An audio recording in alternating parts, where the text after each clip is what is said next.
Hi everyone, welcome back to the Helen Olivia virtual workshops. My name is Lindsay, I am the lead designer here, and I'm going to be guiding you through this class. We are doing our peony workshop today. This is our most popular class of the year, and we are super excited for all the gorgeous varieties that we've got, and I am going to have you follow along as I build this arrangement. And since this is the pre-recorded version, you can feel free to pause, go back, rewatch as much or as little as you need to. And we will also have a live class tonight. So we are happy to be back with you for our workshops. It's been a little while. We've made it through our spring busy season, and now we are back to some workshops for the summer. Most of them that are coming up are in person, so you can sign up for those on our website, on our workshops page. We've got a lot of fun ones coming up. So you're gonna need to grab your materials and we will go ahead and get started. So you're gonna need your bucket of blooms, your bag of materials, and then you're also gonna need to get your tools. So I have a pair of clippers and a floral knife with me. If you don't have either one of these, then sharp pair of kitchen scissors will do, or a small paring knife, just nothing with a serrated edge. If you have clippers at home, that's great. You only need one of these tools really to accomplish what we're doing tonight. So in your bag of materials, you have a vase. So we are designing in these large ribbed white vases. They're a little bit taller, so they make a little bit more of a statement. Can be a beautiful centerpiece or like an entryway arrangement. So you've also got your piece of chicken wire in the bag. And along with the chicken wire, you have a formula sheet. And the formula sheet will show you every single ingredient that's gonna go into our arrangement. And you can follow along as I'm pulling them out of the bucket, and you can identify them yourself. So once you've gotten your vase out of the bag, you're gonna need to go ahead and fill this up with water. And when you're filling it up with water, you wanna leave almost an inch of space at the top, just because of how many stems are going to be going in this arrangement. It's going to displace the water. So you don't want to fill it all the way to the top. You want to leave a little bit of room, and you want to get nice room temperature water or on the cooler side. Nothing too warm because it'll blow open your flowers really fast. So definitely keep it towards room temperature or cool. Once you've filled your vase up with water, you're going to get your chicken wire, and we're going to put this in the vase. This can be tricky if you've never designed with chicken wire before, but this is what we love to use. It's also reusable, so once your arrangement has lived a good life, you can toss the flowers but keep the chicken wire, so you can arrange grocery store flowers, flowers you buy anywhere, or pull from the yard. We are going to take our chicken wire and roll it up so it's easy to use, and we don't want to crunch it up too much because it'll be too hard to get the stems in. So for a piece of chicken wire about this size, I've got 2 smooth ends, and I've unfolded mine. It was folded up in the vase. So once you open that up a bit, I'm really just gonna squeeze it downwards like this and pinch it closed. So that should squeeze right into your vase. You're gonna pinch it like this, then fold it towards itself, and then you're gonna place that in your vase. Once you've placed it in the vase, go ahead and get your hands in there and try to kind of spread it out. You want as many open gaps of wire that you can, so that you can achieve. So once you've gotten your chicken wire in, we're gonna start building our arrangement. That's where your tools come in, so make sure you've got those handy. And then the first thing that we're gonna grab for is our hydrangea. We've got this gorgeous light pink Dutch hydrangea, and it is just a stunning color. Let me make sure that's on there. Hydrangea tips. Dutch. I don't think it says that on there, but it should say Dutch pink hydrangea. That's where it is. So this is your Dutch pink hydrangea, and we've got 3 of them. So since we're using a full-size hydrangea in this arrangement, we're going to want to place that first because it is the biggest flower and it's going to take up the most space. So once you've gotten your hydrangea out of your bucket, we're going to use our vase as a measuring tool, and I'm going to say this repeatedly because it's super helpful if you're a beginner at arranging. When you're using it as a measuring tool, that just means that you're telling yourself how long you need to cut your stems. You want your stems to always be as close to the bottom of the vase as they can be, because as the water level drops, as the flowers are drinking, you want to make sure that you've got the best chance of your stems still being in water. When you're making your cuts, they need to be sharp and angled. You can achieve that with clippers as well. And when you're placing a hydrangea, or anything for that matter, you're gonna wanna strip off any of the low-lying leaves. That means any of the leaves that may end up in water. You don't want any leaves, even if they're teeny tiny, to end up in your water, because it will just shorten the vase life of your arrangement. So once you've made that sharp angled cut, and we make those sharp angled cuts so the flower has more surface area to drink from, then we're gonna angle that first hydrangea into our vase. We're gonna let it rest on the vase line. And that would just mean the top of the vase. So once you've placed your first one, we're gonna do the same with the other two. So use that vase as a measuring tool. And then we're always angling everything towards the center. We never wanna go straight up and down. So now that I've placed these two, turn this around for you, and I'm gonna place the third one. So once we've got these hydrangea cut and placed, we are off to the races. I am leaving gaps in between because we are gonna build that shape out quite a bit with the other things in our bucket. So now that we've gotten those full-size hydrangeas placed, we are going to grab our mini green. Mini green hydrangea we use at Helen Olivia all the time, and it's a perfect base of an arrangement. It lasts really long. It's a pretty bright green. It provides some contrast, so we love using it. This is mini green hydrangea. We are going to make sharp angled cuts with these, and we're gonna nestle these at an angle in between our full-size hydrangea. So when you're looking down at your arrangement right now, there should be a big hole in between the hydrangea. But make sure that your hydrangea are tucked still close in to your vase. So I'm pulling off any of the low-lying leaves. If anything is up here hugging the head of the bloom, that is totally fine to leave on. If there's anything down here, you need to pull that off. Making a sharp angled cut and nestling that next one in between my next two full-size hydrangea. So then I'm gonna pop the next hydrangea here. And another thing about mini green is that it can have a natural kind of curve to it. And so if it's curving downward, you're just gonna let it rest on the vase that way. If you do it the opposite way, you might end up with a gap between your vase and the hydrangea. So pulling off those low-lying leaves again, making a nice sharp angled cut, and then we're gonna angle that in and let it rest on the vase. So make sure it's nice and snug in the chicken wire, and that is filling our last gap there.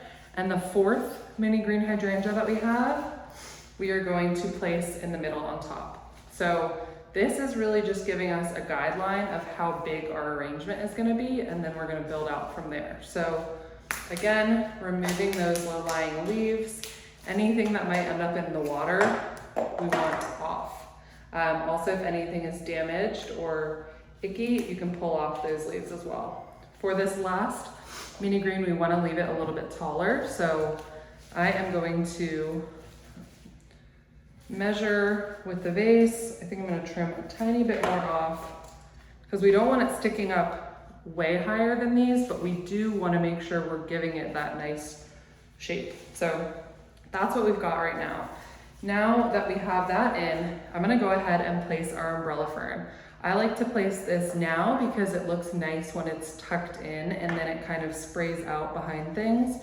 It's got a really hardy stem, does great with clippers. You can also cut it with a knife. I'm just gonna give that a little fresh cut, and then I'm going to tuck it on one side. So I am going to pinch it and then place it and let it kind of spray. Looks a little fun, a little funky. You can kind of adjust where it's sitting. that is our umbrella fern. Once the umbrella fern is in, we're gonna grab our other greenery and continue greening up our vase. And greening up our vase is just getting the base of hydrangea greenery all in there. So these are hydrangea tips, which we absolutely love in the summer. They're super gorgeous and bright. For these, I wanna leave them a tiny bit longer, but I still wanna remove some of these lower leaves. So I'm gonna remove that and then make a nice sharp angled cut. And I'm gonna nestle this first one in between these two hydrangea over here. And with a taller vase like this, you need to leave your stems a little longer because as we go, your arrangement is just getting bigger and bigger. So you've gotta leave those stems a little longer. So I'm gonna nestle that next one in between here. And then the last piece, I'm going to go over here near this hydrangea. So removing some of those leaves, making a nice sharp angled cut, and then placing. So I've really nestled those hydrangea tips all around, so you get that texture everywhere. The next thing we're gonna grab is our variegated ligustrum. This is gorgeous. When it's gorgeous, it's gorgeous. When it's not, sometimes it's not very pretty, but when it's got this gorgeous white coloring to it, it looks really, really beautiful. So for these, we're gonna do the same thing. Remove any of the leaves that may end up in water, and we're going to place these. So since we've got a lot of things going into this arrangement, don't be afraid to blow out the shape a bit with your greenery. So I've got one piece kind of spraying out, and then I've got another piece that I'm gonna strip those leaves off of. And we're really just gonna build this out nice and wide. So I've got two pieces there. And then I've got one more piece that I'm going to place here. So I'm kind of lacking some greenery on this side, so that's where I'm gonna place that last one. And you can adjust anything as you're going. If something looks like it's sticking out too tall or anything is bothering you, just remove it, give it a fresh cut, and place it back in. Once you've placed your ligustrum, we are gonna grab our geranium. This geranium foliage smells like citronella. It's very citrusy, but it's got a really, really beautiful leaf. And we're gonna just give these little fresh cuts and tuck these in appropriately. So since these are a little bit shorter, you're going to need to leave them closer to the outside of your arrangement. If they're in the middle of your arrangement, this is gonna end up not in water. So let's tuck these around the sides. Got one here, I've got one here, and then I'm doing one back here. And now that that's in, we are going to grab for our quickfire, which again, this is this says quickfire rose, but this is a quickfire hydrangea. So this is what you're grabbing, and we've got 4 of those, and that is what we're going to use next. Oh, I believe it's actually 3, so I might have an extra. Anyway, let's use these. So these have a really fun, these are also called lace caps. The low line leaves we're gonna pull off, and we're just gonna utilize that top part. It does have a woody stem, so if you have clippers, that might be the best idea for cutting these. And I'm gonna nestle a little bit of white in between my pinks and greens. So giving these a little angled cut and then nestling these around the base. So I've got one here, I've placed one here, and then I'm gonna place my third. And we're gonna do that one over here. Angling everything in, nothing straight up and down. And then once we've angled in our quickfire, we are going to place our larkspur. Larkspur is your light pink linear bloom. A linear bloom is something that grows in a line. And for a taller vase, this is perfect for a taller arrangement.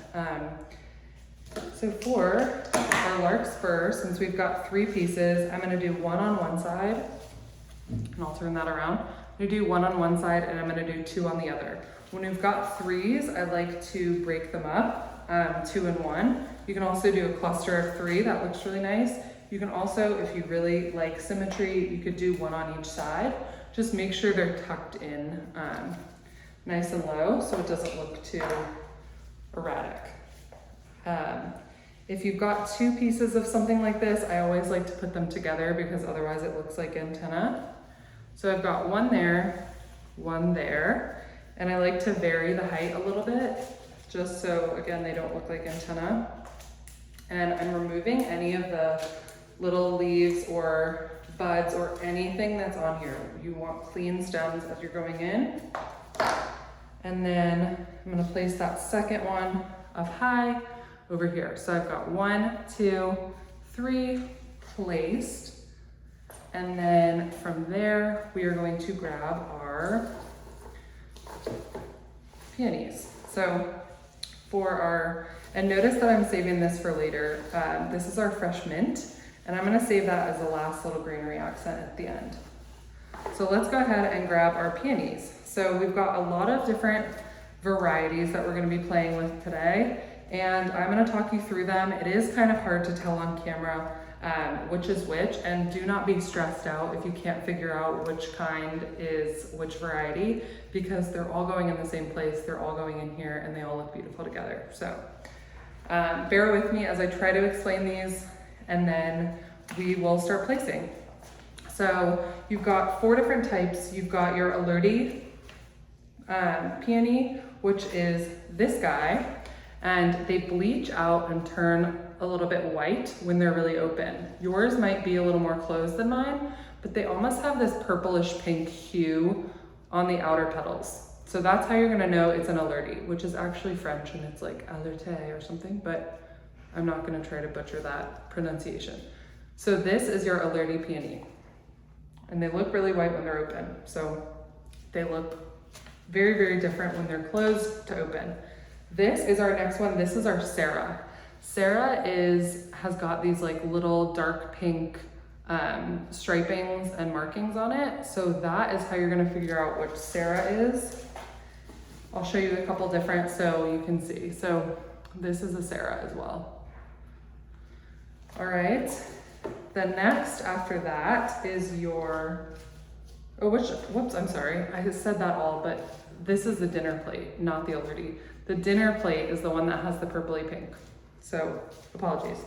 This is your Alerte. The Alerte is a very traditional, pretty fluffy peony, all the same color, pretty much all throughout. This is your Alerte, or Alerte. This with the purple, the purplish pink, that's your dinner plate.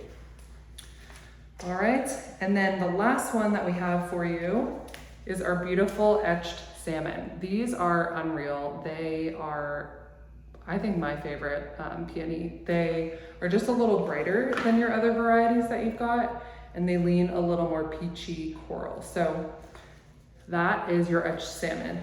I don't have etched salmon in my bucket. This is actually from someone else's bucket that I'm gonna return. But I'm gonna be designing with the coral charm just because we were short for my bucket. So this is the coral charm I'm gonna be using in place of the etched salmon, but you've got the etched salmon. But just wanted to show you that. So let's start placing these. So I'm gonna start placing with the ones that I have the most of. So I've got 3 of the Alerte and 3 of the etched salmon, AKA for me, coral charm. But so let's go ahead and place those first. So grabbing my Alerte, and this is an Alerte but closed. So see how it's all kind of the same color? So let's go ahead and place these guys.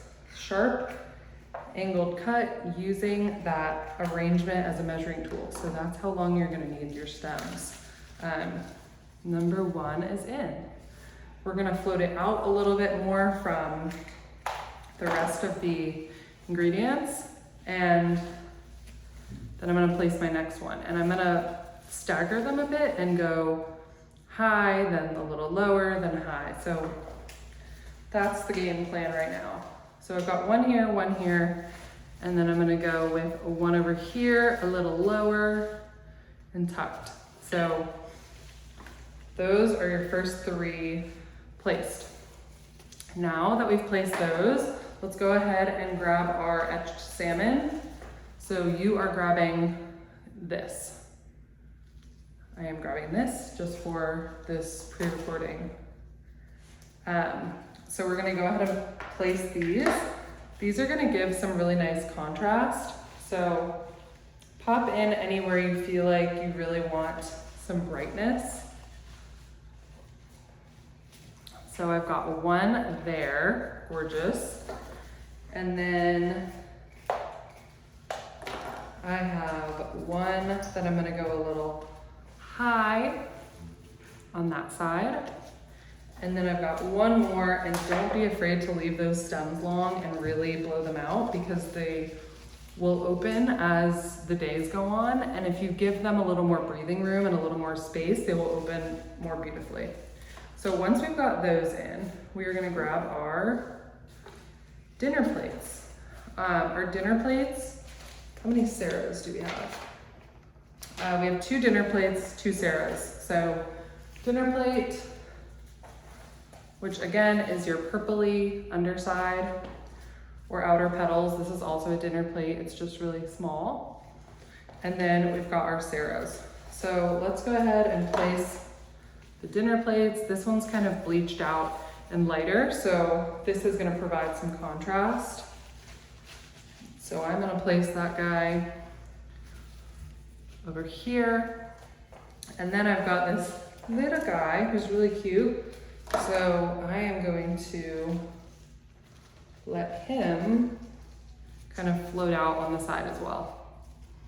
See, so we're leaving everything a little bit longer as we go, so things aren't getting lost in the arrangement. You wanna also kind of try to vary the heights, and with everything in kind of a monochromatic palette, it's all gonna look really thoughtful and intentional, even if you're just mixing these and placing wherever you feel.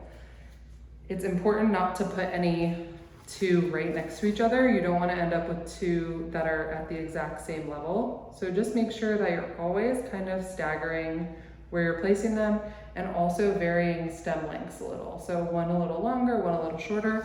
It just makes things look a little more natural.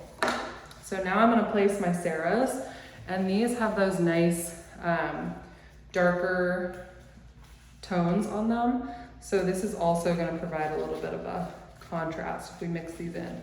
So I'm putting one up top, and I'm gonna tuck it in a little more. It's kind of hard to see at this angle, but putting one up top, tucking it down a little more, just for some varied height. And then I've got one more. And this is where we can really start to pick if we want like a front of the arrangement, if we've got one side that we really like. There's my last one right there. So we've got all of our peonies in. 1, 2, 3, 4, 5, 6, 7, 8, 9, 10. Yes, so we had 3 of the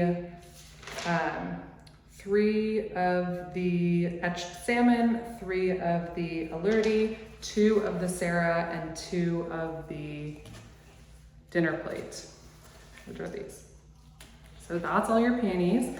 And we have reached almost the end of peony season, which is very sad. So we're just getting the last of them. The best part about it right now is that the prices of peonies go down. So that's why you see them at like grocery stores and things like that. So be sure to snatch them up if you see them, because I don't know how much longer we'll have this season. The next thing that we're going to grab, once we've placed all of our peonies, is our pink expression roses. These pink expression roses are one of my favorite garden roses. They're also very reasonably priced for a garden rose. And for garden roses, we're gonna have to clean these roses up. So with a garden rose, you will always have thorns. So be very careful of the thorns when you're removing them. There's a couple different ways that you can remove thorns. You can place your stem directly on your surface that you're working on, and you can cut them off by just shaving downward. And that's a foolproof way of not hurting yourself and not hurting the rose, just gently shaving off any thorns you see. You can also use clippers if you're using clippers and just cut the thorns right off. And the last way would be to actually press the thorns off with your thumb. So if you press directly against the thorn, it will pop right off. So once you've gotten your thorns removed, then we can strip these leaves off, and they do sometimes have teeny tiny little thorns, so if you're not using gloves, just be wary of that. And then the last step for cleaning a rose is going to be removing any of these guard petals. So removing guard petals just means removing anything that is damaged. A lot of times this is just damage that happens in transit. When you're pulling off guard petals, it does not hurt the integrity of the center of the rose. So if anything is damaged, you can just pull that off. So I'm gonna go ahead and do that with all 3 of these. And then once we've gotten these cleaned up, we can get them into our arrangement. So another trick that I'll show you is how to kind of open up your roses, and you wanna pull off any little stems or greenery. Make sure your stems are really clean. To open up your roses, you can do a couple of things. You can blow on the center of them, or you can roll them to open. For these, they're pretty tight, so they're not really gonna open with much force. They will just open over time, which is fine. But you would blow on the center, and it just opens it up a tiny bit. These are gonna open beautifully in your arrangement, so I'm really not worried about it. It's just a nice trick to know. So we're gonna make a sharp angled cut on the bottom of these stems, and then we're gonna place these. And anywhere that you've got a really concentrated area of light pink, I wanna pop one of these pink expressions in. So since I've got 3 light pink peonies and the light pink hydrangea right there, I'm envisioning this one going right up in between those. So let's go ahead and get that in.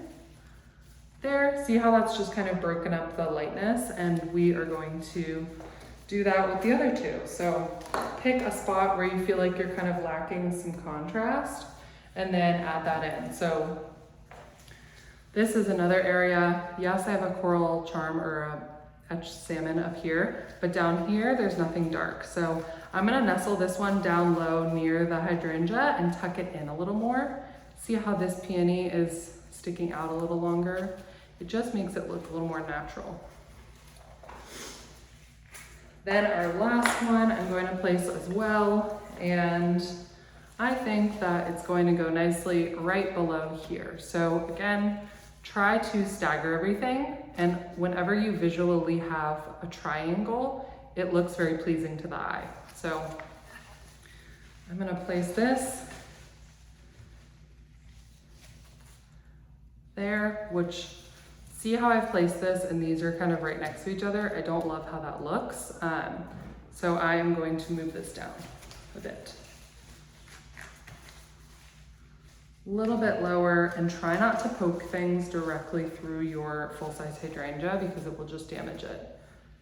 There we go. So everything that we've added in, we are nestling in between our full-size hydrangea, and we are doing it where there's greenery and mini green and any gaps. You don't want to puncture right through your full-size hydrangea. Sorry, my table keeps moving. But that is it for our peonies and our roses. So now that we have all of that in, take a second to kind of look at your arrangement and adjust anything you might want to adjust. I want to move a couple things. So I've just popped that one a little bit lower. Just had kind of a gap here. So that's that. And now we're going to grab our astilbe and add this in. Astilbe is another linear bloom. This is a really popular summer flower. You might see it in neighbors' yards. It comes in white, light pink, kind of like a medium rosy pink, and then burgundy as well, which I've got a giant bonus piece. So if you have a piece that has multiple stems to it, we can break this up and probably use it more than once. Though for an arrangement of this size, I wouldn't be able to split this and use that twice. So I'm gonna have to pull those guys off. So you should have, let's see, 4 pieces of astilbe. And since I had that one piece that had a few, I got a couple extra. But for astilbe, you wanna remove any of the low-lying leaves, same as everything else, making sure those stems are really clean. And then we'll place these. So that would include pulling off any blooms that are low. So pull that off, make sure it's clean. And then we're gonna place. So we've got 4 pieces and my 2 little bonus guys. So let's place these. With our astilbe, we're doing the same thing as everything else. We're getting a nice, sharp angled cut, and then we're gonna place these guys. So I love how fluffy astilbe is, and I want it to stick out, so that's what we're gonna do. And since we've got 4 pieces, I'm gonna place 2 together up high on one side, and I'm gonna place 2 together down low on the other side. A duo of things always looks nice and very intentional. Same with a trio, but when you've got 4 of something, you wanna kind of break them up. So then I'm gonna place 1 low over here. So see how these 2 are up high and then this guy's sitting down low. Then I'm gonna place my last piece. So you should have 4 pieces down here between my 2 hydrangea. All right, so those are my astilbe, and I do have my little bonus pieces, so I'm gonna use that to my advantage. If you have a fun stem that had extra growth, then you are just one of the lucky ones. So that's my other 2 pieces that I've placed. And I just wanna vary the lengths a little bit so they're not the exact same length when they're in a little pair, like that. So that is our astilbe, and now that we've placed that, we are going to go ahead and grab our ranunculus, which we have these gorgeous hot pink ranunculus, which I don't actually see on here. Oh yeah, it just says ranunculus, but they're hot pink, beautiful. And since they are already not super tall, we're not gonna be able to tuck them up top. We're gonna have to kind of tuck them on the sides. So let's just give them a tiny trim because we don't wanna lose that length. And then let's pop these in. So I'm gonna put this right in between the mini green and the other elements. Make sure that's going in your vase. There's one. And then for our other one, again, barely trimming any length. You just wanna make sure it has a fresh cut. And then for this, I think I'll go here because I've got a lot of green right there and I want to kind of break that up. So I'm gonna nestle this down here near this mini green, making sure it's going in the vase. And that is our last flower. So once you have that in, that is pretty much our finished arrangement. The last thing that I have saved is our fresh mint. Our fresh mint is lovely, it smells delicious, and we're gonna add it as a last green touch in case you need to break anything up. Like right here, I've got pink, pink, pink, pink, pink. I'm gonna pop some green right in there to break it up. So nice, sharp cut. And with mint, you don't wanna leave it out. You don't wanna leave it sticking out too far because it will continue to grow in your vase and it will grow straight up at the sky. So make sure that when you're putting the mint in, it's nestled nicely in between a couple elements. That's our first piece of mint right there. Then I'm gonna put one down low here in between this hydrangea and peony right there.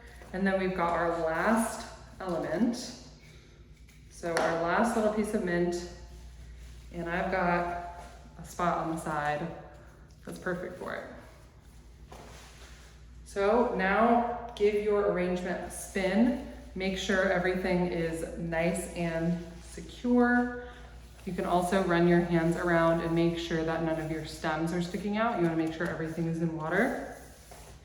And that is our final arrangement. So this is our finished peony arrangement. I'm actually going to trim my hydrangea a bit because it's hanging down.